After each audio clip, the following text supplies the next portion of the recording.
हरे कृष्ण कृष्ण कृष्ण हरे हरे, हरे राम राम राम हरे हरे। श्री बृहद भागवतामृतम द्वितीय खंड चतुर्थ अध्याय। हम लोग सुन रहे थे गोप कुमार जी मुक्ति लोक से सीधे पृथ्वी पर आ गए मथुरा ब्रजमंडल में। उनको वहां पर बताया कि केवल भगवान के नामों का कीर्तन करो, इसलिए यहाँ आकर के उनको गुरु जी का भी दर्शन हुआ। गुरु जी ने भी उनको नाम का उपदेश दिया। फिर वो कीर्तन करने लगे, श्री कृष्ण गोपाल हरे मुकुंद गोविंद हे नंद किशोर कृष्ण, हा श्री यशोदा तनय प्रसीद, श्री वल्लभी जीवन राधिके। और इस प्रकार से गान करते हुए अपने इष्ट देव का आह्वान करते हुए प्रेम में कभी नृत्य करते, कभी शरीर को भूल करके इधर उधर घूमने लगते, कभी मूर्छित होकर के गिर जाते, क्योंकि अभी उनकी प्रेम अवस्था को प्राप्त हो गए। हे महाभुज आप कहाँ हो, दर्शन दो। इस प्रकार से अत्यंत व्याकुल हो गए। यही व्याकुलता ही कृष्ण के दर्शन कराती है। जब तक ऐसी व्याकुलता नहीं आएगी तब तक हमको कृष्ण का दर्शन भी नहीं होगा।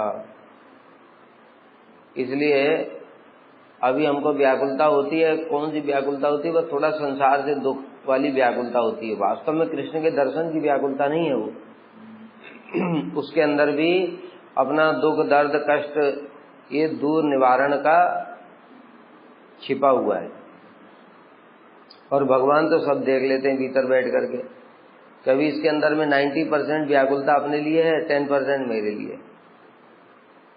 फिर जब भाव अवस्था आएगी तब ऐसी व्याकुलता शुरू होगी, वास्तविक व्याकुलता जो केवल कृष्ण के लिए होगी, जैसे नारद जी को हुआ था। और प्रेम अवस्था में सब समय उनके कृष्ण के दर्शन की लालसा होगी और कृष्ण की सेवा की उत्कंठा होगी। इसलिए वो फिर खींचकर श्री कृष्ण आकर्षण ही चाहता। प्रेम भक्ति का लक्षण ही यही है। सांद्रानंद विशेषात्मा श्री कृष्ण आकर्षणी चसा। वो कृष्ण को ये व्याकुलता खींच करके लेकर के आ जाए। इसलिए अब इनके अंदर व्याकुलता आ गई, ये प्रेम अवस्था को प्राप्त हो चुके हैं। यद्यपि बताया कि इस शरीर के द्वारा कभी भी हम प्रेम में नहीं जा सकते, भाव अवस्था तक ये शरीर जा सकता है, किंतु इनके ऊपर में गुरु जी की विशेष कृपा है। उन्होंने आशीर्वाद दिया था कि तुम इसी शरीर से सब कुछ प्राप्त कर लो। तो धीरे धीरे वो शरीर ही सब प्रकार से प्रेम अवस्था के लिए योग्य हो गया। गुरु जी की कृपा से सब कुछ संभव है। जैसे भगवान है करतुम अकर्तुम अन्यथा करतुम, ऐसे गुरु जी भी हैं। क्यों? क्योंकि गुरु भगवान से अभिन्न है। भगवान की सारी शक्ति उनके अंदर में है, तभी तो वो गुरु हैं।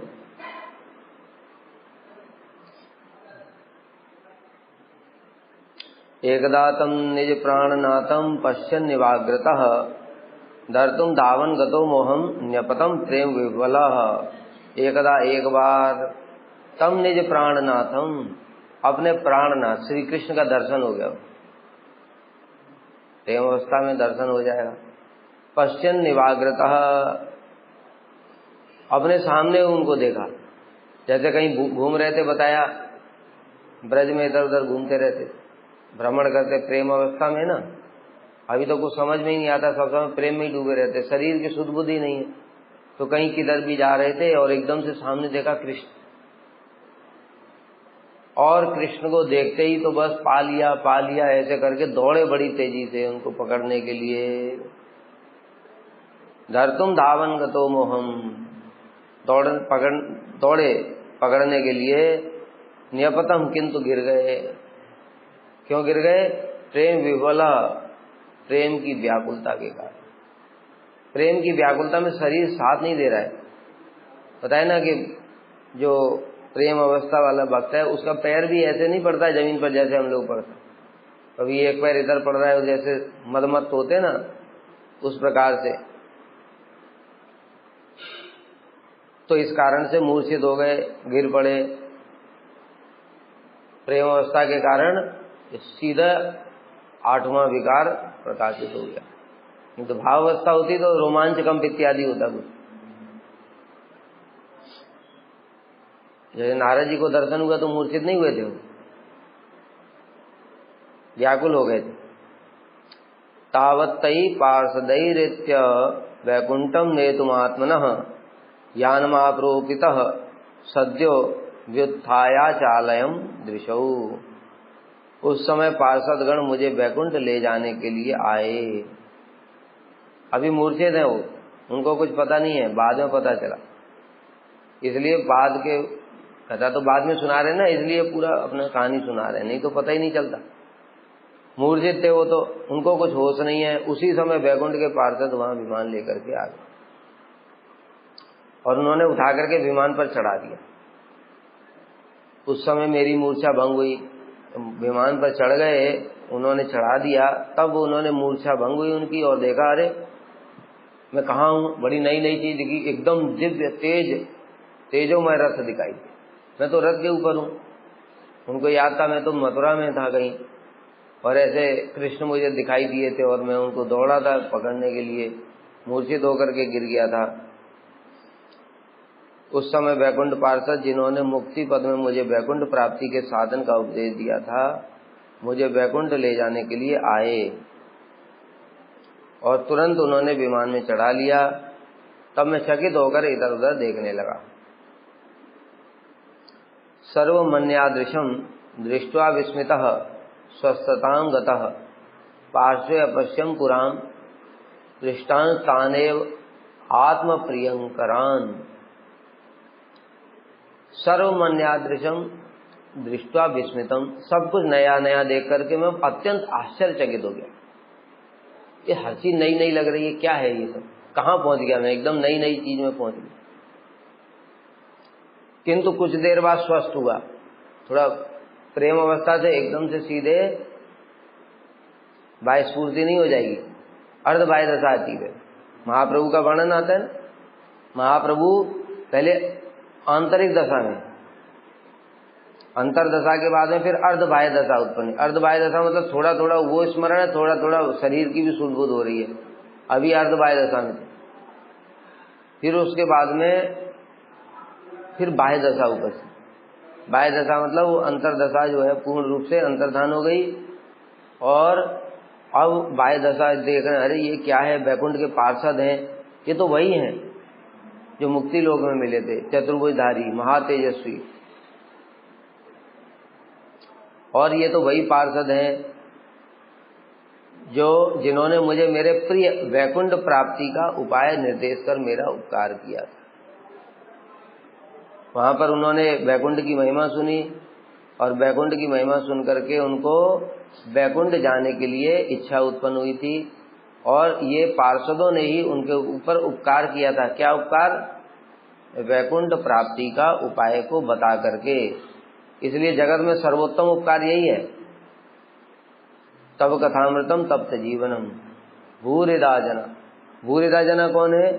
इस जगत में ब्रह्मांड में सबसे श्रेष्ठ जो दानी है वो जो भगवान की कथाओं का दान करते हैं, और वही सर्वोत्तम उपकार है जीवों के प्रति। उपकार तो बहुत हैं जगत में, जैसे बताया जागतिक भी हैं, खाना पीना खिला दिया, ये भी है, ये मंद उदयादया और अमंद उदयादया। अमंद उदयादया में भी देखो, जैसे भक्ति के अंगों का पालन कराना, ये तो अमंद उदयादया ही है। लेकिन इन्होंने सीधे सीधे, क्योंकि गोप कुमार अब गोपाल मंत्र से वैकुंठ नहीं जा सकते थे, इसलिए इन्होंने वहां पहुंचने का पूरा वास्तविक मार्ग दिखा दिया, इसलिए परम उपकार किया। क्योंकि एक बताए ना, उपकार में भी, भक्ति में भी उपकार है, चलो तुम भक्ति करो थोड़ा थोड़ा, ये हरि नाम कर लो, ये डायरेक्ट कोई बता दे कि इसके द्वारा ही सीधे प्राप्त हो जाएगा, तो वो एक अलग बात होगी। इसलिए इन्होंने परम उपकार किया था। वे पार्षदगण ही मेरे समीप में विराजमान थे। मैंने देखा कि ब्रजभूमि के अलावा अन्य समस्त स्थान ही नए रूप में दृष्ट हो रहे हैं। ब्रजभूमि तो चिन्मय है, वो जो जैसी है अभी इनके लिए है जैसे, हमारे लिए नहीं। क्यों? हमारे लिए अभी प्रकट है, प्रकट ब्रज में हमको क्या दिखाई देगा? ईंट पत्थर, नाली, सुअर बंदर, कुत्ते इत्यादि दिखाई देंगे। अब इनको तो सब समय प्रेमांजन चरित भक्ति विलोचन है ना, इनके नेत्रों में तो प्रेमांजन लग गया है, इसलिए इनको जो ब्रज दिखाई दे रहा है वो हमको ब्रज नहीं दिखाई दे रहा है। ये प्रेमी भक्तों को जो दिखाई दे वो ब्रज नित्य वो एक ही जैसा, क्योंकि वो चिन्मय ब्रज है जहां पर भगवान लीला करते हैं, वही प्रकट हो जाता है। अभी हमको कौन सा दिखाई दे रहा है? दृश्यमान, ठीक है। और प्रकट इनको कौन सा दिखाई दे रहा है? प्रकट अप्रकट इनके लिए एक समान है, क्योंकि जब प्रकट भगवान जो ब्रज को प्रकट करते हैं वही फिर अप्रकट हो जाता है तो और दिखाई नहीं देता है, लेकिन इनको वो भी दिखाई दे रहा है। तो इनके लिए जो प्रेमी भक्त होते हैं उनके लिए प्रकट और अप्रकट में कोई अंतर नहीं है। अभी ब्रज के स्वरूप की बात कर रहे हैं। प्रकट लीला के समय कुछ कुछ अलग चीजें भी दिखाई देंगी, जैसे कंस इत्यादि भी है ना, लेकिन वो सब पूतना आ गई, ये सब नहीं दिखाई देगा। अप्रकट में ब्रज में वो नहीं दिखाई देगा। तो ब्रज का जो महिमा है, ब्रज की जो स्वरूप है उसकी बात कर रहे हैं। और बाकी सब भी स्वर्ग इत्यादि जो देखा था वो भी अब पहले जैसे नहीं दिख रहे। क्यों? तो स्वर्ग तो पहले जैसा ही है, वो तो अब क्या पहले जैसा क्यों नहीं दिख रहा है? क्योंकि भाव बदल गया है। अब उनके नेत्र चिन्मय हैं, पहले चिन्मय नेत्र नहीं थे हमारे। अभी अब सब कुछ जड़ मलवत जड़ दिखाई दे रहा है, ये सब तुच्छ है। लेकिन उस समय जब स्वर्ग गए थे उनको तुच्छ लग रहा था। अरे वो क्या वैभव है, नंदन कानन अद्भुत, ऐसा तो पृथ्वी पर था ही नहीं। और उपेंद्र को देख करके उनकी ओर आकर्षित हो गए, इंद्र पद प्राप्त करने की इच्छा हुई। ये सेवा के लिए हुई अलग बात है, लेकिन अभी वो नहीं होगी, क्योंकि अभी उनका जो दर्शन है वो बदल गया है। अभी नेत्र चिन्मय है, चिन्मय उनको चिन्मय चीजें अलग दिखाई दे रही, जड़ चीजें अलग दिखाई दे रही, सब कुछ दिखाई दे रहा है। और जो चिन्मय चीज जिसको दर्शन हो गया ब्रज भूमि का, अब वो स्वर्ग को तो ऐसे समझेगा रही क्या है, इसमें मैं गया था, इसमें मेरे को प्राप्त करने की इच्छा हुई, मेरे ऊपर धिक्कार है। इसलिए कह रहे हैं कि ब्रज भूमि के अलावा अन्य समस्त स्थान ही नए रूप में दृष्ट हो रहे हैं। समझ गए? पहले जैसा दर्शन हो रहे थे वैसा नहीं हो रहे, वो चीजें तो वही हैं, लेकिन अब दृष्टिकोण देखने का बदल गया है। जैसे एग्जाम्पल देते हैं कि जो जगत के लोग हैं, जैसे हमारे जैसे साधक ही हैं, हम लोगों ने पढ़ाई लिखाई करके मेहनत करके जो नौकरी प्राप्त, ड्रीम था ये बड़ी कंपनी में, ये बड़े इंजीनियरिंग कॉलेज में एडमिशन हो जाए, है ना, वो ड्रीम था लोगों का। उसमें पढ़ करके आए, IIT में पढ़ करके आए लोग। उसके बाद में जैसे हमारे पूज्यपाद भक्तिवेंद्र दंडी महाराज जी, फिर ड्रीम होता नासा में साइंटिस्ट, मतलब इंडिया के जो इसरो है इसी में साइंटिस्ट होना कितने गौरव की बात है।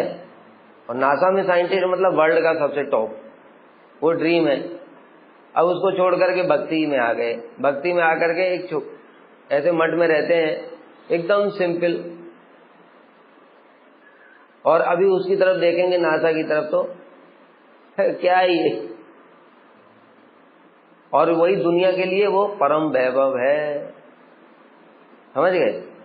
तो अगर उनके लिए अभी भी परम वैभव होता तो फिर वो छोड़ करके क्यों आते? अर्थात अब उनके मन में उसके प्रति लेस मात्र भी आकर्षण नहीं है, इसलिए दृष्टिकोण बदल गया। इसलिए कह रहे अब उस नासा को देखेंगे तो नए रूप में देखेंगे, और जब उसमें जाना चाहते थे तब एक अलग रूप में देखते। यही मेरे विस्मित होने का कारण है। तत्पश्चात अपने निकट उन वैकुंठ पार्षदों को देखकर मैं कुछ आश्वस्त हुआ। सबको नया नया लग रहा था, पहली बात। दूसरी बात, वो जो विमान था वो भी बड़ा नया था, ऐसा विमान नहीं देखा, और महा तेजस्वी विमान था, सूर्य से भी तेज ज्यादा था। ये चिन्मय विमान है। वैकुंठ की प्रत्येक वस्तु मतलब चित्त जगत की स्वतः प्रकाशित है, तो इसलिए वो विमान में लाइट की जरूरत नहीं है। या सूर्य के प्रकाश से इस जगत में सब चीजें प्रकाशित होती हैं, उसकी कोई जरूरत नहीं। स्वतः प्रकाशित चिन्मय दिव्य तेज युक्त। और वैकुंठ के पार्षद भी वहां दिखे। मूर्छित होने से पहले ये सब नहीं था, अब मूर्छा टूटी तो एकदम अलग अलग चीजें दिख रही, क्योंकि वे मेरे पूर्व परिचित थे। पूर्व परिचित मतलब मुक्ति लोक में मिले थे। तथा मेरे प्रिय वैकुंठ को प्राप्त करने का उपाय निर्देश कर उन्होंने मेरा उपकार किया था। वैकुंठ कैसे प्राप्त करना है ये पार्षदों ने बताया था। देखो तुम ये अब हरि नाम करो, भगवान के नामों का कीर्तन करने से ही तुम्हें भगवान का धाम मिलेगा। अब बता रहे महातेजस्विनाम तेजो मुष्णतो अनुपमं वरम विमानम योग्यम आरूढ़ान निरूप्यम स्वरूपवत। महातेजस्विनाम, वो विमान जो था वो थोड़ा बहुत तेजस्वी नहीं था, महातेजस्वी जो सूर्य है उस सूर्य को भी तिरस्कृत कर रहा था। सूर्य की ओर हम देख सकते हैं, अभी बाहर जाकर के देखो, आंख खोल के देख पाओगे? आंखें बंद हो जाएंगी, अपने आप आंखें बंद हो जाए, इतना तेज। और वो जो विमान था वो उससे भी तेज था। इसलिए हम लोग, हमारे सामने अगर वो आ जाए ना विमान, तो हम देख नहीं सकते उसको। हम तो सूर्य को नहीं देख पा रहे, तो उससे भी जो तेज ज्यादा है उसको कैसे देखेंगे? सूर्य की भी बात छोड़ो, एक हेलोजन जला देते ना, कितने वाट का, बड़ा वाला, वो 1000 वाट का, उसको अगर जला दिया और उसकी तरफ आंखें देख लिया और 5 मिनट तक कुछ दिखाई नहीं देगा। 1000 वाट का हेलोजन झेलने की तो हमारी शक्ति नहीं। हाँ, तो फिर सूर्य को क्या देखेंगे? और वो उससे भी ज्यादा तेज है। तो ये लेकिन कैसे देख पा रहे हैं फिर? क्योंकि चिन्मय हो गए। चिन्मय दृष्टि के द्वारा जड़ भी सब दर्शन हो सकता है और चिन्मय भी। अब वो सूर्य की ओर भी देख सकते हैं। भाई एक बात बताओ, उनकी बात छोड़ दो, जो सूर्य लोक में लोग रहते हैं वो तो उसको देखते हैं कि नहीं देखते? वहां तो महातेज है, उनके अंदर भी इतनी सामर्थ्य है। मतलब जिसकी जितनी ज्यादा योग्यता उत्पन्न होती जाती है, ब्रह्मा जी सूर्य को नहीं देख सकते, देख सकते, लेकिन हम नहीं देखते। क्यों? ब्रह्मा जी की योग्यता ऐसी है। हनुमान जी तो खा ही गए, क्यों? तो वो चिन्मय है। हनुमान जी जड़ नहीं है, चिन्मय है, वो पार्षद है भगवान। ठीक है, तो खा भी सकते हैं, उनके लिए कुछ तेज ही नहीं है वो, और हम उसकी ओर देख भी नहीं सकते। तो सब अधिकार की बात होती है। इसलिए अब गोप कुमार का अधिकार बहुत उन्नत हो चुका है, वो चिन्मय हो चुके हैं, इसलिए वो तेज को भी देख सकते। तो जिस विमान पर वे विराजमान थे वह अनुपम तेज सुशोभित अद्भुत था। इस जगत में ऐसा विमान नहीं बनाया जाता। बताए ना कि जगत के लोग इतना सुंदर सुंदर प्लेन बना लेते हैं, कितना बढ़िया बढ़िया, तो स्वर्ग का प्लेन कैसा होगा? ब्रह्मा जी जिस विमान पे चलते होंगे वो कैसा होगा? और फिर भगवान के धाम के विमान कैसे होंगे? सुंदर तथा वर्णन से अतीत था, मतलब उसका वर्णन नहीं किया जाता, केवल देखने से ही समझ में आएगा क्या सुंदर। और उस विमान का तेज महातेजस्वी सूर्य इत्यादि के तेज को भी तिरस्कृत कर रहा था। विमान कैसा था? वैकुंठ के पार्षदों के अनुरूप ही महातेजस्वी और सुंदर सुशोभित। जैसे वैकुंठ के पार्षद थे महातेजस्वी, तो उनके अनुसार ही वो विमान भी ऐसा ही था। भाई अधिकार के अनुसार ही होता है ना। जैसे बताया, एक प्रधानमंत्री के लिए तुम पुराना खड़खड़ा तांगा लेकर के आओगे, उसमें बिठा करके ले जाओगे क्या? उनके लिए बढ़िया बढ़िया सब पूरा रोड बोर्ड सब चकाचक, विमान भी सब चकाचक, बढ़िया कारें सिक्योरिटी वाली, वो भी। एक साधारण आदमी जाएगा, बिजनेसमैन है भले ही, तो अमीर है, लेकिन उसके लिए भी वो कार नहीं होगी जो बुलेट प्रूफ इत्यादि, है ना, लेकिन प्रधानमंत्री के लिए होगी। कमांडो होंगे, बिजनेसमैन के लिए तो कमांडो नहीं होंगे, वो अपने सिक्योरिटी गार्ड रख सकता है पैसा देकर, लेकिन कमांडो जेट प्लस सिक्योरिटी नहीं होगी। तो अधिकार की बात होती है। उसी प्रकार से ये वैकुंठ के पार्षद हैं, ये चिन्मय जगत से आए हैं, तो इसलिए विमान भी चिन्मय इनके अधिकार के अनुसार था। परंतु उसका आकार और वैभव निरूपण नहीं किया जा सकता विमान का। अवर्णनीय है वो, क्योंकि बताया ना चिन्मय चीजों का वर्णन नहीं हो सकता है। कुछ कुछ चीजों को उनको समझाने के लिए जड़ चीजों के ऐसे उदाहरण दे देते हैं ऐसा, लेकिन वो एक्चुअली वो वैसा नहीं होता। अर्थात तत्वता ब्रह्मगण होने के कारण, ब्रह्मगण मतलब ब्रह्म घनीभूत है वो, जब ब्रह्म का तेज था वो उससे भी ज्यादा तेज है उसको ब्रह्म के तेज को कैसे वर्णन करोगे। अतः वो उपमा रहित था। संभ्रमात् प्रणमंतम माम आश्लिष्य आश्वासयन मुमुहु एच्छन स्वसदृशम रूपम दातुम युक्तिशतेन ते। उन पार्षदों को गौरव और सम्मान सहित प्रणाम किया। पहले से ही जानते हैं ना गोप कुमार ये पार्षद हैं, भगवान के धाम के वासी, इसलिए गौरव सहित हो भगवान के पार्षद, साष्टांग प्रणाम किया। इस जगत में भी होता है ना, अच्छा आप प्रधानमंत्री के पिए हैं, आइए आइए आइए बैठिए, होता है कि नहीं होता है। डीएम किसी को भेजेगा तुम्हारे घर पर तो क्या करोगे, मुझे डीएम साहब ने भेजा, अच्छा आइए आइए, बैठ करके उनके लिए कोल्ड ड्रिंक लाओगे, प्रणाम करोगे। वो ये तो कौन है, ये वैकुंठ के पार्षद हैं, भगवान के परिकर, सीधे भगवान के साथ में रहते हैं, इसलिए कैसा गौरव बुद्धि होगा, इसलिए उनको साष्टांग प्रणाम किया। लेकिन ये लोग तो जानते हैं, पार्षद क्या जानते हैं, ये गोप कुमार चिन्मय है,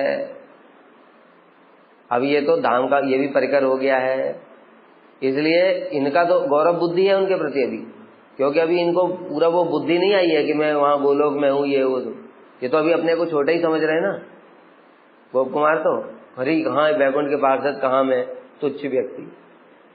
लेकिन पार्षद लोग जानते हैं कि ये भी पार्षद है, इसलिए इन्होंने आलिंगन किया और बार बार आश्वासन प्रदान किया। आश्वर कुछ नहीं, ज्यादा ऐश्वर्य चिंता करने की जरूरत नहीं है, इस प्रकार से। और तत्पश्चात वे मुझे अपने जैसा रूप ग्रहण करने के लिए सैकड़ों युक्तियां बताने लगे। अभी वैकुंठ ले जा रहे हैं ना, वैकुंठ में जाते ही सारूप्य हो जाता है। सारूप्य का मतलब भगवान नारायण चतुर्भुज है, उनके चतुर्भुज जैसा ही सबको चतुर्भुज स्वरूप मिल जाता है।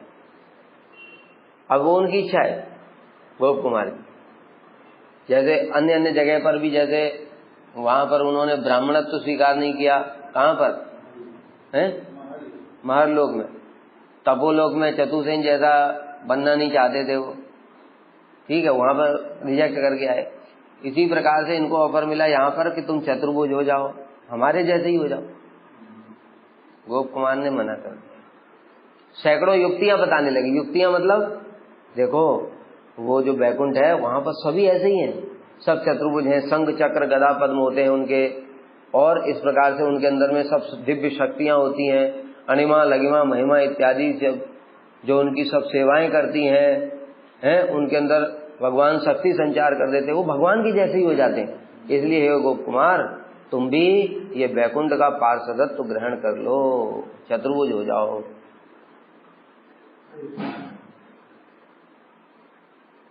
तुम विस्मय और संभ्रम त्याग करो, हम तुम्हारे सखा हैं, बता दिया ना। पहले जब मिले थे तब सखा नहीं थे, क्योंकि अभी उनका साधन बचा हुआ है, जिस जगत में जाने की योग्यता नहीं है अभी। फिर नीचे आए, नीचे आके हरि नाम संकीर्तन किया, नाम संकीर्तन किया तो जो उनके थोड़े बहुत कसाए थे वो भी जल करके भस्म हो गए, प्रेम अवस्था वाला शरीर प्राप्त हो गया, चिन्मय हो गए। अब पार्षद देह प्राप्त करने की योग्यता हो गई। जैसे ही पार्षद देह प्राप्त करने की योग्यता हो गई उनका देह ही पार्षद देह हो गया, ठीक है, देही पार्षद देह हो गया। अब वो सखा है, इसलिए अब उनको कहा कि तुम हमारे सखा हो, हम तुम्हें वैकुंठ लेकर के जाएंगे। फिर उन्होंने मुझे अपने समान चतुर्भुज रूप ग्रहण कराने के लिए बहुत प्रकार की युक्तियां दी हैं। जैसे अरे देखो ये मनुष्य शरीर तो वैकुंठ वास के अयोग्य है, विशेषता मनुष्य शरीर के द्वारा वैकुंठ सुख अनुभव नहीं किया जा सकता, ऐसी बातें वो बोल रहे हैं। लेकिन अब उनका शरीर मनुष्य शरीर है नहीं, दिख तो वैसा ही रहा है मनुष्य जैसे, लेकिन अब वो मनुष्य शरीर नहीं है और पूर्ण चिन्मय हो चुका है, पार्षद युक्त, पार्षद देह के लिए संपूर्ण रूप से योग्यता प्राप्त इसी शरीर। देखो इसलिए शास्त्र में जो बातें, दो प्रकार की बात, एक तो शरीर छोड़ करके साधन भजन करके भाव अवस्था में शरीर छोड़ दिया, प्रेम अवस्था वाला शरीर मिलेगा, वो प्रेम अवस्था के बाद में फिर पार्षद देह मिलेगा। एक तो ये प्रोसेस होता है। दूसरा प्रोसेस होता है इसी शरीर से ही पार्षद देह भी प्राप्त हो जाता है, क्योंकि भगवान की भक्ति जो है वो, जैसे भगवान सर्वशक्तिमान है, भक्ति भी सर्वशक्तिमान है। ऐसी कोई भी चीज नहीं जो भगवान नहीं कर सकते। संभव असंभव, असंभव संभव, ठीक है, उनके लिए कुछ भी वो नहीं है। वो जड़ को भी चिन्मय कर सकते हैं, चिन्मय को भी जड़ कर सकते हैं। ये जो नियम है ये सामान्य नियम है, जो जड़ है वो जड़ ही रहेगा। लेकिन भगवान जड़ को चिन्मय नहीं कर सकते, ऐसा कभी, तो फिर भगवान नहीं है वो। उसी प्रकार से भगवान की जो स्वरूप शक्ति है, अरे भगवान और उनकी शक्तियों कोई अंतर थोड़ी है। भगवान जो भी करते हैं, भगवान ने जड़ को चेतन कर चिन्मय कर दिया, वो किससे किया? स्वरूप शक्ति से ही तो किया। अरे भगवान की बात छोड़ो, भगवान के भक्तों में इतनी शक्ति है। सुनते हैं ना हम लोग, श्यामानंद प्रभु दीवार पर बैठे थे और वो आया, जो योगी था, शेर पे बैठ करके आया। उन्होंने दीवार को चलने का आदेश दिया, दीवार चल गई। दीवार चलने का मतलब क्या हुआ? जड़ को चेतन कर दिया। ये दीवार चलेगी क्या? तो दीवार पे बैठे थे, उन्होंने दीवार चला दिया उन्होंने, वो चल करके उसके योगी के पास। तो भक्तों में इतनी शक्ति है। तो फिर भजन करते करते भक्ति की कृपा से शरीर चिन्मय भी हो जाएगा, पार्षद देह प्राप्त करने की योग्यता भी प्राप्त कर लेगा। ये बिल्कुल भी असंभव नहीं है, बाकी किसी के द्वारा संभव ही नहीं। जैसे इसलिए हम लोग देखते हैं जो मीराबाई जैसे भक्त हैं, वो साधक थी। मीराबाई साधक थी। मीराबाई सिद्ध परिकर नहीं है। जैसे परिकरों के लिए तो तुम लोग कहते हो अरे वो तो पहले से ही परिकर थे, ठीक है, तो पहले से ही परिकर थे तो उनका शरीर तो चिन्मय ही था। अब चिन्मय शरीर से फिर चले गए वापस, तो कौन सी बड़ी बात है? कोई साधक वाला उदाहरण दो। तो साधक वाला उदाहरण मीराबाई, मीराबाई, तुकाराम, ये लोग सशरीर ही, मीराबाई तो विग्रह में प्रवेश कर गए। विग्रह में प्रवेश करने का मतलब पार्षद हो गई उसी शरीर से, क्योंकि अब उनका और जन्म नहीं होगा, तो पार्षद हो गई, ठीक है। तुकाराम सबके सामने गए। और जो गोप कुमार है, ये गोप कुमार का, ये तो साधक थे, सिद्ध नहीं है कि परिकर थोड़ी थे। ये परिकर थे लीला करने के लिए, ऐसा नहीं है, ये साधक थे। साधन भजन कहाँ से शुरू किया? गोवर्धन से। गोप कुमार का जन्म हुआ वहां पर, वहां से करते करते करते करते पार्षदत्व तो प्राप्त कर लिया उसी शरीर में। तो ये भक्ति के द्वारा सब कुछ संभव है। ऐसी कुछ भी चीज नहीं है जो भक्ति के द्वारा संभव नहीं। अब इससे बढ़कर के असंभव चीज और क्या हो सकती है? वही शरीर से ही पार्षद प्राप्त कर लिया। तो लेकिन वो उनको समझा रहे हैं कि मनुष्य शरीर के द्वारा वैकुंठ सुख अनुभव नहीं किया जा सकता, क्योंकि चिन्मय है वो वैकुंठ, तो वहां पर शरीर भी उसके हिसाब से चिन्मय होना चाहिए। तद अस्वीकृत्य तो स्वयं गोवर्धनम भवम वपुः तेषां प्रभाव तस्तादृक् गुण रूपाद्य लंभयम। यद्यपि मैंने उनके समान ऐश्वर्यशाली चतुर्भुज रूप ग्रहण करना स्वीकार नहीं किया, उसमें तेज निकल रहा था, चतुर्भुज थे, शंख चक्र गदा पद्म भी मिल जाएंगे, ये मना कर दिया। तथापि मेरे इस शरीर के गोवर्धन में जन्म होने के कारण, गोवर्धन में जन्म होने के कारण तो मुख्य नहीं है, मुख्य क्या है? गुरु कृपा, या उनके समान प्रभाव तथा रूप गुण आदि से युक्त हो गया। तो गोवर्धन में जन्म लेने से मतलब क्या है? ब्रज भूमि की महिमा बता। ब्रज भूमि में जो जन्म हुआ तो वो चिन्मय, उस दृष्टिकोण से कह रहे, तो वो साधारण नहीं, और गुरु कृपा से वही शरीर ही चिन्मय हो गया। या उनके समान प्रभाव तथा रूप गुण आदि से, उनके समान, किनके समान? पार्षदों के समान। पार्षदों के समान मतलब रूप, वही दिव्य रूप हो गया। जैसे कांति निकलती, अभी तक कांति थोड़ी निकल रही थी, बात को समझे? जो प्रेम अवस्था वाला शरीर भी है उसमें से कांति नहीं निकल रही है पार्षदों से, लेकिन सभी जितने भी पार्षद हैं उनसे कांति निकलती है। जैसे सुनते ना कृष्ण के शरीर से कांति निकलती है, ऐसे सबके वो जब यहाँ लीला करते तो उसको ढक देते हैं, लेकिन वो दिव्य कांति युक्त शरीर होता है, उसे तभी तो स्वप्रकाश है। वो वैकुंठ का पार्षद यहाँ आ जाएगा तो पूरा रात में ही सारा उजाला हो जाएगा, प्रकाश, दिव्य प्रकाश हो जाएगा। तो इसी प्रकार से जो गोप कुमार हैं उनके शरीर भी दिव्य कांति युक्त हो गया, रूप परम सुंदर, गुण, गुण मतलब अप्राकृत गुण सारे प्रकट हो गए। इस प्रकार से वैकुंठ पार्षदों का स्वरूप अस्वीकार करने पर भी मेरा गोवर्धन में जन्मा यह शरीर उनके समान नित्य, नित्य तो हो गया चिन्मय, सत्य, सत्य मतलब, सत्य मतलब क्या है? हमेशा रहेगा, नित्य ही है वो। सत्य मतलब ऐसे जैसे जड़ शरीर में ये हमारा शरीर जड़, ठीक है, अभी तुमको क्या दिखाई दे रहा है? दो आंखें हैं, एक चेहरा है, एक आवाज है?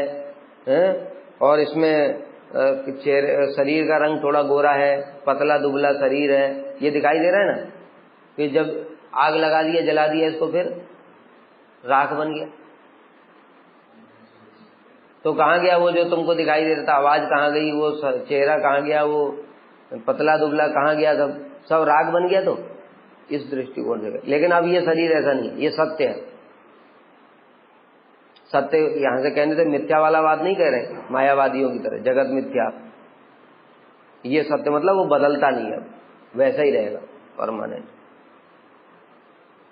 कांति, कांति बताया ना, तेज युक्त हो गया। तेज युक्त मतलब जैसे बताया मणि से तेज निकलता है, सूर्य से तेज निकलता है, जैसे पार्षदों का तेज निकल रहा था ऐसा इनका भी हो गया। क्योंकि बैकुंठ पार्षद देह जो होगी, पार्षद देह में वो सारे के सारे बैकुंठ वाले गुण होंगे, चिज जगत वाले, इसलिए अब पार्षद देह प्राप्त हो रही ना।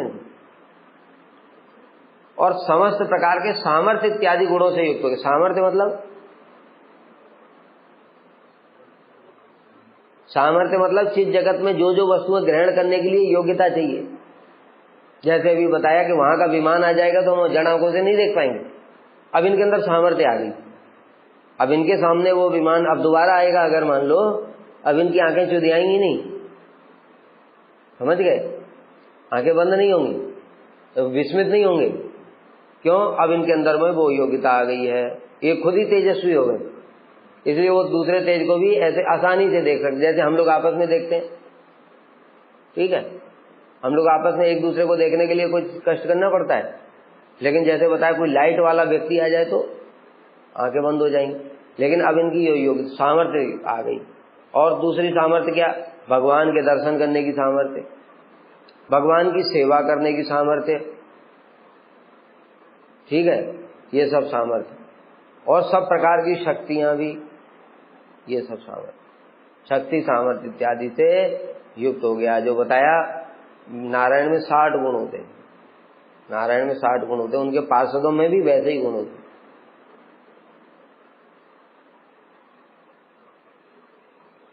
उनके द्वारा प्रस्तावित सारूप्य को अस्वीकार करने का मुख्य कारण था कि मुझे अपने इस गोवर्धन में जन्मे शरीर को अन्य किसी आकार में बदलने की इच्छा है। अब किंतु ये तो साधक अवस्था से ऐसे पार्षद देह को प्राप्त हुए, सब कुछ याद भी है उनको पुराना, इसलिए वो शरीर में ममता थी। जो गोवर्धन वाला शरीर जो जन्मा था उसी शरीर में इनकी ममता थी, तो इसलिए इन्होंने दूसरा जो पार्षद देह था चतुर्भुज, वो स्वीकार नहीं किया, क्योंकि उनको वही अच्छा लगता था, गोवर्धन में मैं कैसे बालक की तरह। और इनको अभी कृष्ण का भी इष्ट का दर्शन जो हुआ वो भी द्विभुज रूप में ही दर्शन हुआ, इसलिए कहा हमारे तो कृष्ण भी द्विभुज ही हैं।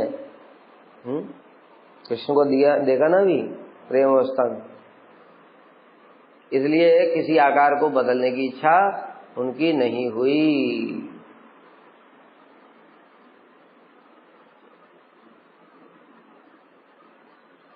परमानंद युक्तेन दुर्वितर्केण वर्तमना जगद विलक्षणेन अहम वैकुंठम तै सव्रजन तेषु लोकेषु अवलोकेषु आवरणेषु अपि सर्वतः दृष्टिपाते अपि लज्जेयम पूजे तद अधिकारिभिः लोकपालादिभिः च ऊर्ध्वमुखै सांजलिमस्तकै वेगाद उच्छिच अपि अमाणाभि पुष्पलाजादि वृष्टिभि। अब बता रहे हैं विशेष बात। उनके साथ वैकुंठ गमन के समय परमानंद से युक्त जगत विलक्षण तथा दुर्वितर्क्य पद से मैंने जिन समस्त लोगों को लांगा था, उन स्वर्गादि लोकों और अलोक अर्थात 14 भुवन के बाहर अष्टावरण के प्रति लज्जा के कारण मैं दृष्टिपात नहीं कर सकता। कह रहे अब ये जो पथ था ये अलग था। पहले जो पथ से मैं गया था अन्य अन्य लोकों में, मतलब भू पृथ्वी के बाद स्वर्ग में गए, स्वर्ग के बाद महालोक गए, महालोक के बाद में तपलोक गए, सत्यलोक गए, अष्टावरण गए, मुक्ति लोक में गए। ये जो पथ था ये था अलग। अब जिस पथ से गया वो पथ इतना परमानंद से युक्त जगत विलक्षण दुर्वितर्क तर्क से अपरे, तर्क से परे था ये, ऐसे पथ से गया। और उस जब पथ से गया, ये पथ अभी आगे एक्सप्लेन करेंगे ये सब क्या है, पहले केवल मीनिंग बता रहे हैं। तो बाकी जो मैंने पहले जो देखा हुआ था उनके प्रति लज्जा के कारण दृष्टिपात विष्ठा, क्या फालतू की चीज, ऐसे आई बात समझ में। अभी चिन्मयत्व का अनुभव हो गया ना, अभी शरीर चिन्मय हो गया, सब कुछ चिन्मय हो गया, अब उनका दृष्टिकोण भी चिन्मय हो गया। इसलिए अब वो जो जो पहले देखे थे उसके कारण, लज्जा के कारण वो देखने की भी इच्छा नहीं, लज्जा के कारण मैं दृष्टिपात नहीं कर सका। और उन समस्त लोगों के अधिकारी इंद्र इत्यादि देवतागण वो पार्षद जा रहे हैं, गोप कुमार जी जा रहे हैं, वो सब पुष्प लेकर के अपने माथे पर ऐसे ऊपर से ऐसे प्रणाम करते हुए उनको चरणों में अर्पित कर रहे हैं। लोकपालगण ऊपर की ओर मुख करके दोनों हाथों को मस्तक पर रख कर ऐसे करके मेरे उद्देश्य से वेग पूर्वक पुष्प लाजादि मांग लेते, जल्दी जल्दी, अरे निकल जाएंगे, वो तो इतना वेग से जा रहे हैं ना, कहीं निकल ना जाए, इसलिए बड़ी जल्दी जल्दी सब करने लगे। अरे जल्दी प्रणाम करो, देखो भगवान के धाम जा रहे हैं। ऐसे करके जो जितने भी स्वर्ग महाजन तब सत्य तब सब लोग, ब्रह्मा जी तक भी प्रणाम करेंगे, सब प्रणाम करेंगे। ठीक है, अभी जब ब्रह्मा जी के लोग में तो ब्रह्मा जी इनको प्रणाम नहीं कर रहे थे, इस बात को समझो, अभी साधन अवस्था है। लेकिन अब ब्रह्मा जी भी उनको प्रणाम करेंगे, क्योंकि अब ये पार्षद हैं, वैकुंठ के विमान में जा रहे हैं। हम लोग कल श्रवण करेंगे। वांछा कल्पतरुभ्यश्च कृपा सिंधुभ्यो च पतितानां पावनेभ्यो वैष्णवेभ्यो नमः।